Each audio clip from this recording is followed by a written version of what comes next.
everybody, and welcome to another edition of Legal Chat.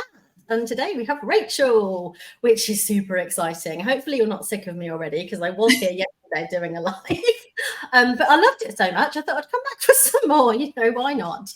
So for those of you who don't know me, my name is Becky and I'm a legal copywriter. So I write content for law firms, legal consultants, and legal software startups and businesses. So that means digital copy for their websites and also blogs as well.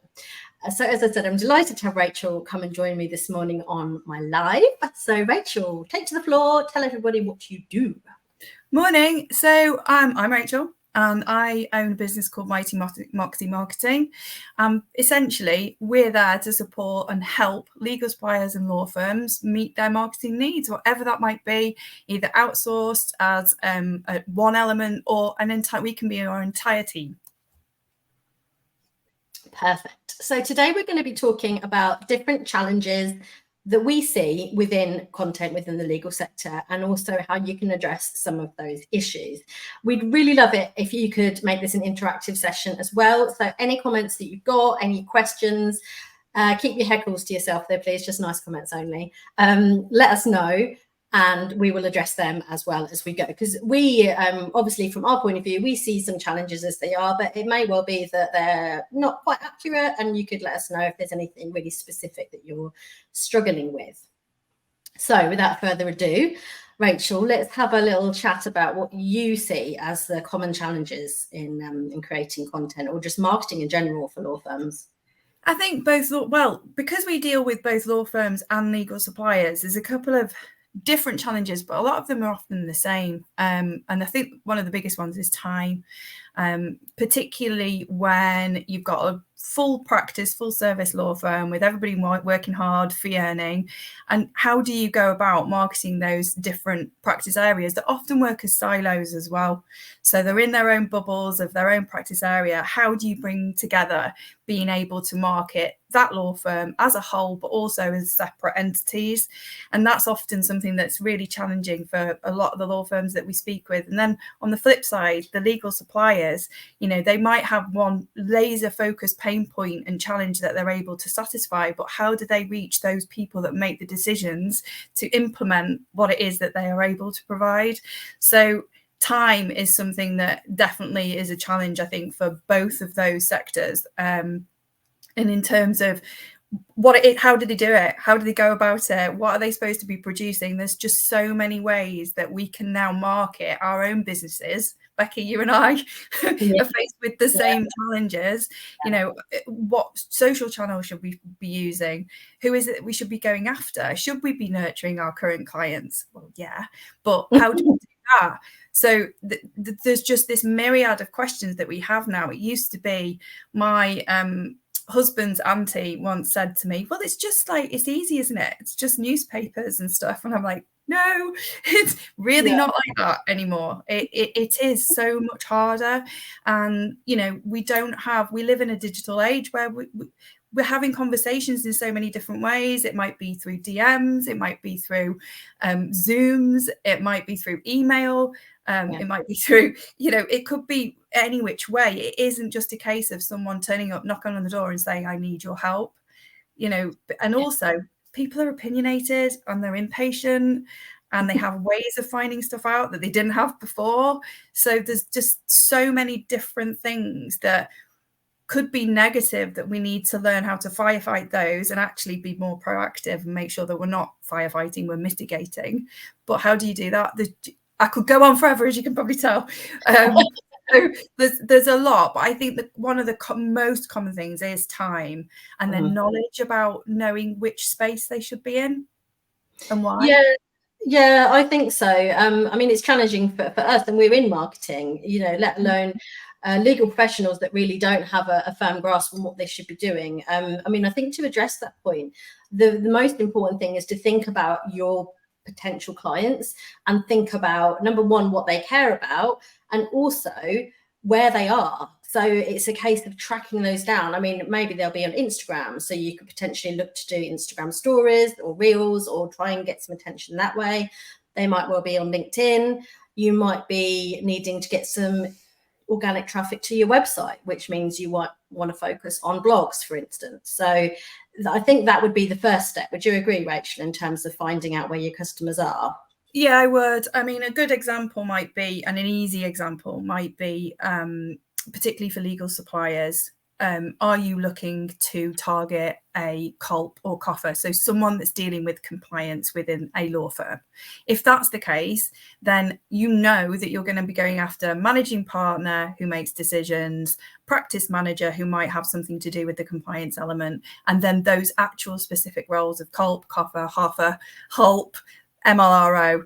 So you're able to then target those. And it might be that actually you think, well, Facebook's no good, because that it might be that your cold pork offer is on Facebook or Instagram, but they're not going to be wanting to read about the work stuff there. It's definitely a LinkedIn scenario, and then feeding into educating through channels like your email marketing, SEO copy that's going to be serving organically into your website.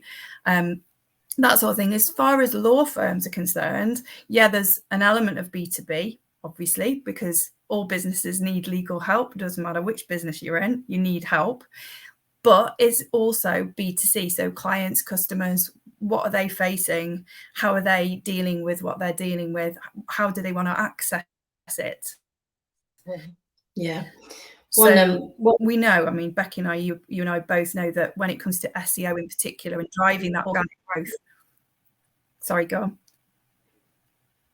Oh, I think we got a little bit of a delay there, but I think we're back. Yeah, and I was going to say one of my favorite things to do actually in terms of content is to create frequently asked questions on a website, which you can also use for digital content across all of your social platforms as well. So it's a case of having a little think and talk to your partners and go, right, okay, well, what are you seeing as client pain points? Like, what are you getting asked all the time?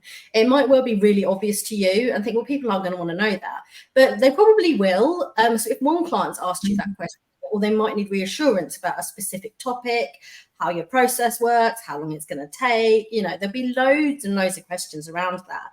If you can create a frequently asked questions section on your website, you can use that to your advantage for sure, because when your clients read that, they're going to be like, oh, okay, fine. Now I feel a whole lot better about the situation. And I know that you are going to help me through this situation, because it can often be a really challenging and emotive time. And I think providing that reassurance through content is really important. Yeah, I agree. And as I was saying before we got broken up, yes. Google and Bing now in particular are showing real signs of looking for not just a keyword. Like years ago, it used to be like, right, we just need to stuff a particular keyword in, divorce or whatever it might be. But actually now it's so much more intelligent. You need to be writing things that actually answer the question of people that are looking out for. So what's the search intent? And the only way to do that is to get your research right around the search intent, which I know you know, Becky, because you do it day in, day out. And you're right, the law firms know what their clients are asking them. So what are those challenges and pain points? And actually, in turn, you can probably figure out and find out what it might be that they're looking for on Google, and then do some comprehensive research, which is where you and I can come in and help with that.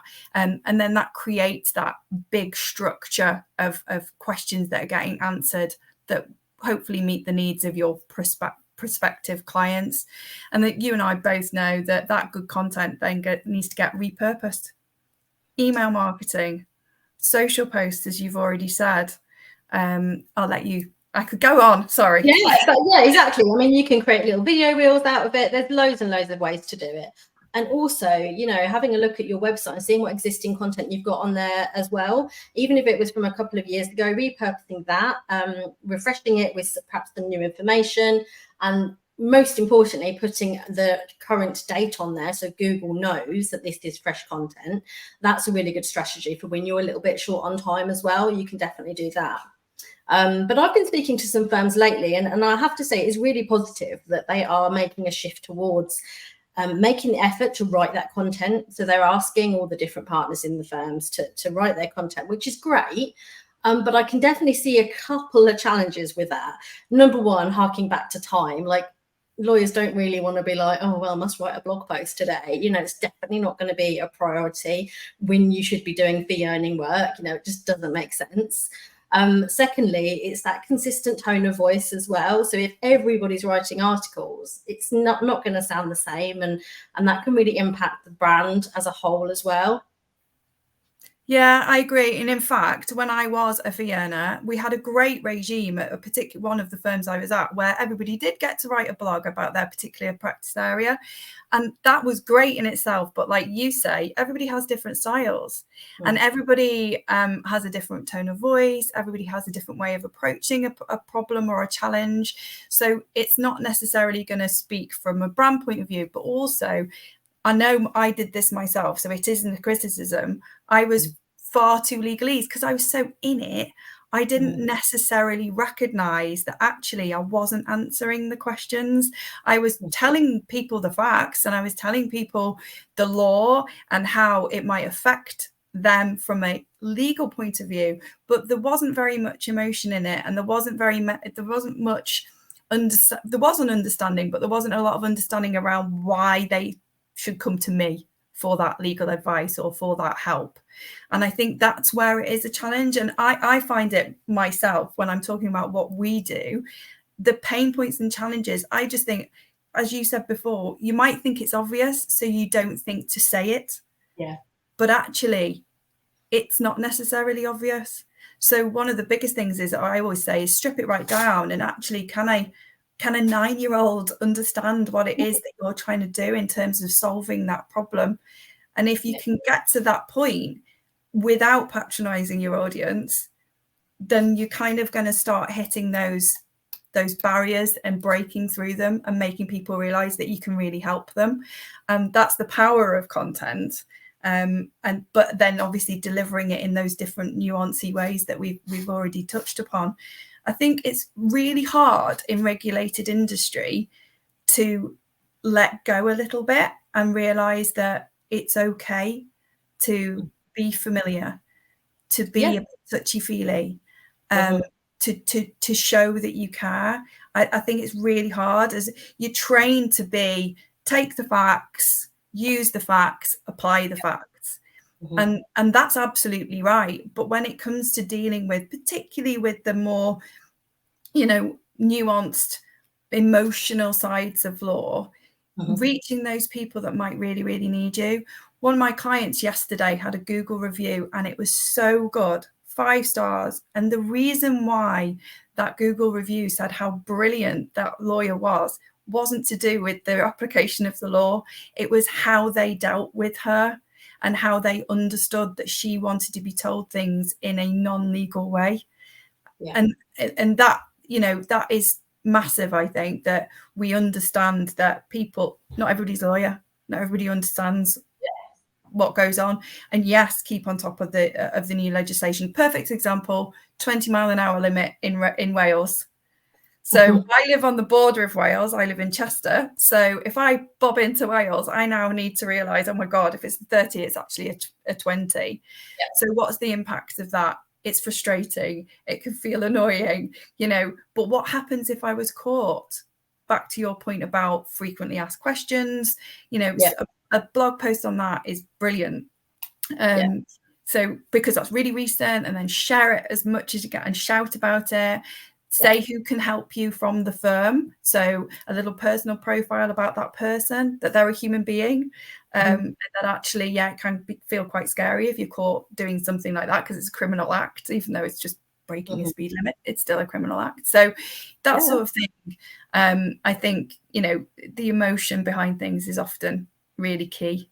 It's really important to recognise that often, obviously very much dependent on the area of law, people are in a very vulnerable position when they get in touch with your law firm, whether it's they need a divorce, whether it's something to do with children, like you say, having broken the law, the chances are they're going to be feeling like they need some help, and they want that reassurance. So that content needs to address that 100%. We've actually got a question come in, Rachel, from the audience, which is quite timely because we're kind of talking about this as well. So the question is, how do you suggest law firms form a tone of voice for their brand I feel that many people don't understand how tone of voice can create confusion where more than one content generator is creating content for the same organization. So creating a tone of voice, is that something that you've ever done, Rachel, in terms of your work for your clients, creating that kind of piece? Sorry, I just got massively distracted by something. Forgive me. Can you ask that again? I'm so sorry. How rude of a client to get in touch. Don't they know that you're on a live right now? Come on. Sorry, ask it again. I'm focused. How do you suggest law firms form a tone of voice for their brand? Because as we said, the tone of voice can be confusing when more than one person is writing content. Is that something you've ever done for law firms, create a tone of voice? So we've done it for both law firms and legal suppliers. And I think, what we've done is we've created a brand and messaging document. And that comes from sitting down with, particularly with the law firm, we sat down with the managing partner and then some directors. And obviously you get lots of different personalities in the room, and you might have someone really gregarious and you might have someone a little bit more reserved, and you've just got to find a middle ground. But ultimately, what is it in terms of the culture that you're wanting to portray about your firm? We see loads of websites that go, we've been going 150 years and we're really traditional and da, da, da, da, da. That's all great. The fact that you've been established as long as that, amazing. But is your client bothered? Is your target client bothered about that? Probably not. So pulling together a document that everybody can sing off the same hymn sheet, I hate that saying, but there's some truth behind it. And so when there's an understanding around, so you could create that and have it as social media posts need to, but people shouldn't be too restricted, because as we said, I know another conversation we had, and actually your chat yesterday with Corinne was saying authenticity is really important. So I think there's two elements to it, really. Create a document that talks about your brand and your messaging, and then your website has that woven through it. And then when you're delivering blog pieces, you're going to be informative, friendly, approachable, non-legal jargon as best as possible. For example, your email messaging, right? Okay, how's that going to be? You don't want it to be patronizing, but you want it to be informative. You want it to be friendly and approachable. Come up with some words that really sit around those things for your firm, and they might be different to someone else's firm. We've got a couple of firms I'm thinking of that I've got local to me, and they both have their own merit. One is really modern, really punchy, a little bit brave in its terminology, probably appeals to younger people. That's probably a fact, because it's been a bit out there. It's got a TikTok channel, and they talk about legal stuff on there. That's great, fine. They know who they're going after. A more traditional law firm might want to stay a little bit more formal, but think about how that might be affecting the marketing to the younger people, not lower, younger people. But if you're happy with, oh, no, we're a really traditional law firm, just think about what that branding and messaging might be. Choose your words carefully, create a structure. It might be that you'll have an element in there saying how we're going to greet people, even in the reception. It doesn't have to just be about digital stuff. It needs to permeate the whole way that the culture of the firm is presented. And that in itself actually leads into something that I know law firms really are struggling with at the moment, and that's recruitment. So what voice are you wanting to have as your culture that attracts the same sort of people that you want to work at your firm, never mind who you want to attract as clients? So it really permeates through. In terms of suppliers, then you've got the B2B element there. So you're trying to supply to the legal market. Are you trying to supply just to conveyancers? In which case, do you want to have a really strong voice around CLC regulations and the SRA compliance regulations? Because we know conveyancers are massively strapped down by regulatory stuff, particularly around AML. So we're going to be really authoritative, and we're going to have a really strong voice around that, for example. Just as long as you nail and you have a document that everybody has and everybody understands, that's simple. Don't make it too long-winded, because otherwise it gets too complicated and people feel too restricted. Yeah. I'm sure that helps. I mean, our question Oscar can tell us if that has helped. But yeah, I mean, I've seen a lot of tone of voice documents in my time, especially being a copywriter writing for all sorts of different businesses. And most of them I see are absolutely diabolical, to be honest with you. You know, really kind of those kind of throwaway words like, we have an incredible culture, we're so friendly and stuff. But what does that actually mean? So I think being specific and perhaps using a couple of example sentences like, this is how we speak, this is not how we speak, you know, but yeah, not going too in depth. Like I've seen like ridiculously lengthy documents that are like 20 pages long over like where you should put a comma and what kind of hyphen you should use. I mean, yeah, that's just way too much, isn't it? Yeah, it is. And but it also, in terms of content, you definitely something simple, but also remember that you've also got your brand, so how you look out there. So what kind of imagery do you want on there? I think too many people were sort of moving into website territory, but it stands to reason that if you want a certain voice and tone of voice, then how do you want it to look?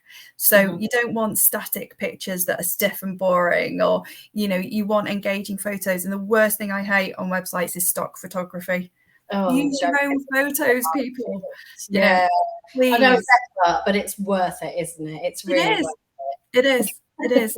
And then the words then speak for themselves because the imagery matches the words. Yes, it's exactly it, isn't it? Yeah. Oh, turns out we did answer that question. Perfect, thank you. So that's great. And we've had another question just come in. So love the idea of law firms being braver in their tone of voice. Yay, let's be brave. Yeah, I really love it. It makes such a difference when you can get a bit of personality in there. We had feedback from firms who have done this to show that it works, because it might help other firms to feel more up for trying it, as it can seem a risk too far for some. So I guess that comes back to your audience again, doesn't it? And knowing what you can get away with to a certain extent. It does. And I think it's down to the individual as well. So I haven't had feedback from an actual law firm because unfortunately I've not yet worked with a law firm that's been as brave as I would like. But that's a challenge. Anybody wanting it, come to me. But I have had conversations with fee owners and lawyers who have been a little bit brave in their own LinkedIn. And it's really, really helped. And it's meant that they've reached people that they didn't think they were going to reach, which is really nice. One in particular was an employment law solicitor, and she's so gung-ho and she's amazing and she's really good at what she does. And I just said, well, you know, just talk about yourself a little bit and say, you know, something that you help someone with, and put a little bit of zest into it and a little bit of. And in actual fact, what had happened was it was a Zoom call that she was having with a brand new client that she was hoping to get the HR stuff for and a couple of other things. And she spilt a drink just before the call started, and her whole top was wet.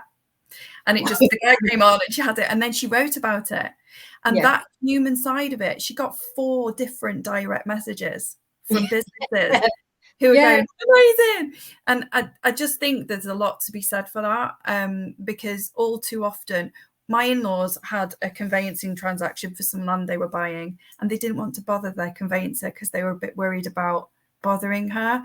And I just said, no, squeaky wheel. She's a human being. Just get in touch. Yeah. Not God. It's not, you know, and I think a lot of people do think that, and we know enough lawyers to know that they're just normal.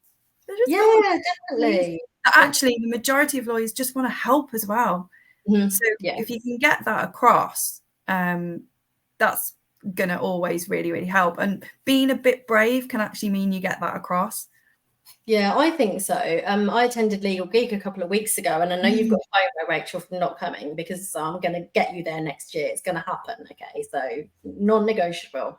But it was really refreshing to see like how authentic people were. You know, there were a lot of lawyers on stage talking about mental health, talking about their own experiences. You know, how bloody hard it is to run a firm, start a firm in the first place. And it was really lovely because it made everybody come across so much more personable. And I can only think that from a client's point of view, that is definitely a positive thing as well. Yeah, I agree. And I think the braveness does come from not worrying about, you know, we're in a regulated environment. We're expected to know and adhere to certain rules. that's definitely something that has to remain. You have to do it. That's just a fact. But you being able to be yourself and then coming together as a firm and being yourself and being approachable, you know, having an image that makes you more approachable will only reap you the benefits. It's what brave looks like to you. It doesn't have to be that you start swearing in every post that you put. No, That's not what it means. It means showing up a little bit more and being, you know, being okay to show up a little bit more, and being vulnerable. Definitely. We had a funny comment actually. It says good company culture equals banning stock photos and videos. Show the real stuff with real employees. I mean, I know that's actually coming from a videographer who specializes in the law firms. So that's that's quite funny. But yeah, I 100% agree that needs to be banned. For good. We've just done some video testimonials with one of our clients, and we said, you know, they've got beautiful offices. Oh, it's not that. Oh, we've got files everywhere. The files were really neat. Now, to me, I watched the rushes back and was like, do you know what? It looks like a really efficient office. Mm-hmm. It looks like they really know what they're doing. And if I'm a client, then I'm going to be reassured by that. And I'm going to think they're a real person. She's working on a computer. She's on the phone. And they weren't just, it was very much repertoire. People were doing that. They were for earning. And that to me, I think just speaks volumes in terms of that kind of digital content that you can then, let's explain how we would use it, break it down, and you can put it on your socials. You can turn it into a blog that's written out, because if it's an interview, you can then share that. That can then be repurposed into tiny little sound bites, talking to people about what pain points you're going to be meeting and helping resolve for them. You can then put it all over your website, obviously. And as we've already said, you know, Google and Bing are looking for content that is answering people's questions. So the more you can do, you know, create an email newsletter. I watched something the other day that said, do not do a newsletter for newsletter's sake. And there's so much truth in that. You know, if you don't think you've got enough to say every week or every month, don't do it. You're better off doing once a quarter. I get an email from my law firm that are my law firm that deal with legal stuff that I need. And I get a newsletter once every quarter. I unfortunately don't do their marketing, but it is very, very good. Do you need to name them, Rachel? Do we need to draw them out? I think so. No, I do know the guy who does the marketing, and I have a bit of a relationship with him, and he's very, very good. He knows his stuff. And I think that's the other thing. When if you're a law firm with a person in-house, they can't do everything. They are going to have to reach out to people such as yourself, such as me and my team, you know, because there are so many different permutations, nuances, things you can be doing. And also the one thing I would say is don't think that you have to do it all. That's actually good advice, because it can be really overwhelming with everything else that you've got to do.